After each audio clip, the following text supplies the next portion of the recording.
अस्सलाम वालेकुम दोस्तों। मार मुनीर की तरफों तुझे सारे सजना ते बेलिया नो ईद उल फितर ते रोज़िया दी मुबारक। दोस्तों अज असी साल 1980 43 नंबर बुध वाले दिन 13 अगस्त ईद उल फितर 1400 हिजरी रिलीज़ होने वाली फिल्म लहू के रिश्ते दियां अदाकारां ते किरदारां दे बारे कुछ गल्लां करांगे। इस फिल्म में मदर शाह ने शहबाज खान का किरदार किया सी। रिहान ने मस्तान खान का किरदार किया सी। अफजल खान ने जमान खान का किरदार किया सी। मदर शाह के छोटे भरा का किरदार किया सी। जीनत ने अमीना के किरदार मदर शाह की बीवी का रोल किया सी। जरका ने रजिया का किरदार किया सी। हामिद हुसैन ने दिलगीरे खान का किरदार किया सी।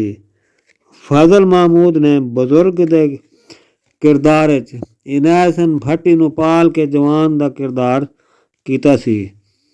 रानी ने वजीरां के किरदार मदर शाह की धी का रोल किया सी। कैफी ने यूसुफ के किरदार रिहान के पुत्र का रोल किया सी। मुनव्वर शरीफ ने माजे का किरदार किया सी। इनायत भट्टी ने अमीर खान के किरदार अफजल खान के पुत्र का रोल किया सी। इरम ने दारो के किरदार मुनव्वर शरीफ के नाल मुकाबले अपना रोल किया सी। हुसना ने जैनी के किरदार रिहान की धी का रोल किया सी।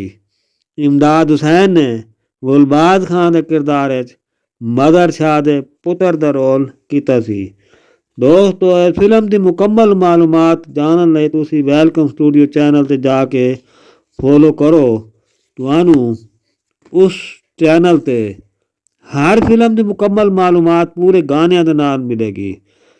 इस फिल्म में मरकजी किरदार इनायत भट्टी, हुसना, कैफी, रानी, मदर शाह, रिहान, जग्गी मलिक ने किया सी। फिल्म में कुल 5 गाने रखे गए सी। दोस्तों पंजाबी जबान की black and white film Shahnoor studio Lahore तैयार की गई। दोस्तों ये सी फिल्म लहू के रिश्ते का हल्का फुल्का वीडियो रिव्यू। इस चैनल नूं तुसी सबसक्राइब करके घंटी वाले बटन दबा के आल ते क्लिक करो। वीडियो फुल वॉच करो। चंगी लग जाए तो इस वीडियो नूं लाइक ते शेयर ज़रूर करना। दोस्तों अपना बहुत सारा ख्याल रखना। किसी होर दी फिल्म की वीडियो के नाल फिर असीं मिलांगे। माहर मुनीर नूं इजाज़त दो। अल्लाह हाफिज़।